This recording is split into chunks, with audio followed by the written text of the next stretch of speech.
24 საათია ჩანიშნული ნაციონალური მოძრაობის ოფისში პოლიცსაბჭოს ხდომა და იმ პირობებში, როდესაც პოლიცსაბჭოს თავმჯდომარე ლევან ხაბეიშვილი არის დაკავებული, პარტიის წევრები აპირებენ, რომ იმსჯელონ საკუთარ გეგმაზე, რადგან ეს პარტიისთვის ახლა უკვე არის ახალი რეალობა და ისინი აპირებენ მსჯელობას თუ როგორ გააგრძელებენ ისინი მოქმედებას. თუმცა პარტიის წევრები გვეუბნებიან, რომ ძირითად გეგმებში არაფერი იცვლება, უფრო მეტიც ისინი უფრო მეტი აქტიურობით, უფრო მეტად აპირებენ გააძლიერონ წინააღმდეგობრივი ბრძოლა და როგორც ჩვენთვის ცნობილია, ისინი აპირებენ გააგრძელონ ის გზა, რომელიც ჰქონდა არჩეული ლევან ხაბეიშვილს, თუ კი თინა ბოკუჩავას გუშინდელ განცხადებას დავეყრდნობით, დღეს პარტია აპირებს იმსჯელოს კამპანიაზე, რომელსაც ნაციონალური მოძრაობა დაიწყებს მთელი ქვეყნის მასშტაბით. ისინი აპირებენ, რომ რეგიონებში გაესაუბრონ მოქალაქეებს და მოუწოდონ მათ, რომ უფრო მეტად მასშტაბური პროტესტი გამოხატოს ყველამ რუსთაველის გამზირზე 4 ოქტომბერს, რადგან ნაციონალურ მოძრაობაში არიან დარწმუნებულები, რომ სწორედ 4 ოქტომბერს დაანონსებული მშვიდობიანი რევოლუცია და ამ მიმართულებით ლევან ხაბეიშვილის აქტიურობა იყო მთავარი მიზეზი, რის გამოც მისი დაკავება მოხდა.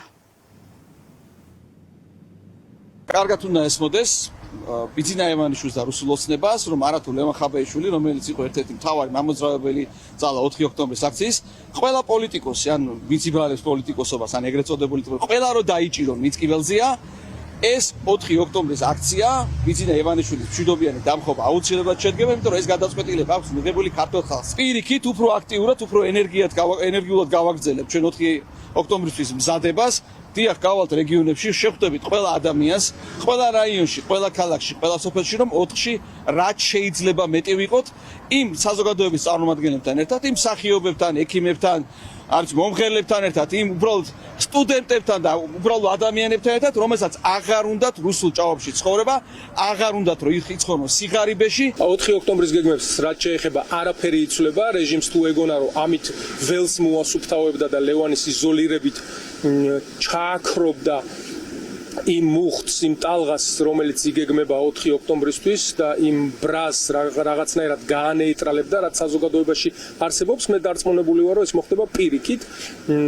ლევანი დააკავეს, მაგრამ მის ადგილას გამოვა ათობით და ასობით სხვა ადამიანი, რომელიც ჩაანაცვლებს ლევანს სწორედ იმ დღეს 4 ოქტომბერს, როდესაც ისინი ნახავენ ქართველი ხალხის რისხვას. ჩვენ ყველამ კარგად ვიცოდით და ვიცით, რომ ნებისმიერ წამს შეიძლება ნებისმიერი ჩვენთაგანი დაგვაპატიმრონ, ეს იცოდა ლევანმაც და ბუნებრივია ამისთვის ყველანი მზად ვიყავით. საქმეც მაგაშია, რომ რეჟიმს კი უნდა რომ ჩვენ გეგმები შევცვალოთ, მაგრამ არაფერ გეგმებს არ ცვლით, არავის არ ეშინია და მოქმედებს ზუსტად ჩვენი იმ გეგმის შესაბამისად, რაც ჰქონდა იმთავითვე დაგეგმილი ხალხის მობილიზაცია, რომ არა რუსული მოღალატური კრიმინალური რეჟიმის სპეცოპერაციის უბნებზე მივიდეს 4-ში ხალხი, არამედ გამოვიდეს თბილისში და ვინც ვერ ჩამოვა სხვადასხვა ქალაქებში საქართველოში, რათა ყველამ ერთად უთხრათ არა ამ მოღალატეთა და კრიმინალთა ბანდას. 4 ოქტომბრის გეგმების შესახებ მოქალაქეებს ლევან ხაბეიშვილი ესაუბრებოდა რუსთაველის მოძრაობის წარმომადგენლებთან ერთად. ეს მოძრაობა აერთიანებს მოქალაქეებს სხვადასხვა სფეროს წარმომადგენლებს, რომელთაც აერთიანებთ ერთი მიზანი, რომ შეიკრიბონ 4 ოქტომბერს რუსთაველის გამზირზე და ისინი რეგიონებში მოქალაქეებს სწორედ ამ იდეაში არწმუნებდნენ, რომ წინააღმდეგობრივი ბრძოლა და მასშტაბური საპროტესტო შეკრება რუსთაველის გამზირზე იყო ერთადერთი გზა ქართული ოცნების დასამარცხებლად, ნაცვლად არჩევნებში მონაწილეობისა, რასაც რუსულ სპეცოპერაციად წარმოაჩენენ ნაციონალური მოძრაობა და რუსთაველის მოძრაობის წარმომადგენლები. შეიძლება თუ არა ამ მოძრაობის ლიდერები იყვნენ ლევან ხაბეიშვილის შემდეგ ქართული ოცნების სამიზნე.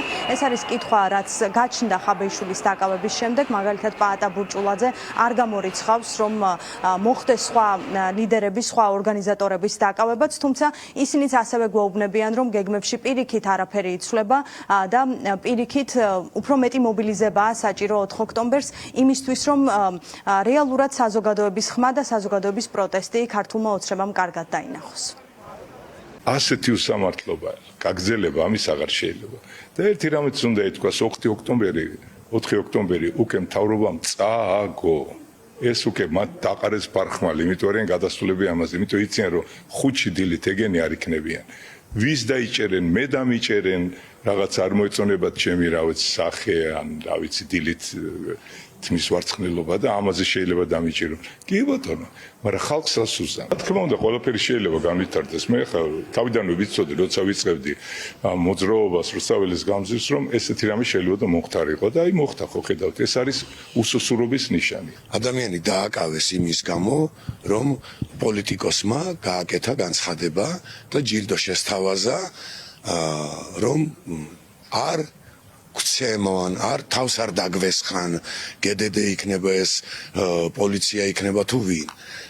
პირიქით, უფრო გაბრაზდა ხალხი და 4 ოქტომბერს იმაზე მეტი ხალხი გამოვა, ხაბეიშვილმა შემოითვალა. მე ჩემი საქმე გავაკეთე, ერთი კაცის ასე რომ ეშინიათ, მთელი საქართველოსი როგორ ეშინიათ, ხო ხვდებით. ხაბეს დაკავებით, 1000-ობით ხაბე გაიჩინეს და 1000-ობით უფრო დიდ რეაქციას და დიდ წინააღმდეგობას, როგორც ხაბე აკეთებდა, იგივეს მიიღებენ.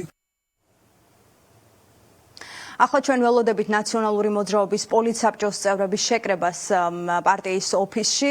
ზუსტად 4 საათზეა ჩანიშნული პოლიტსაბჭოს სხდომა და სავარაუდოდ ამ სხდომის დასრულების შემდეგ გაკეთდება ლიდერების მხრიდან განცხადება და გვეცოდინება უფრო მეტი ამ პარტიის გეგმების შესახებ.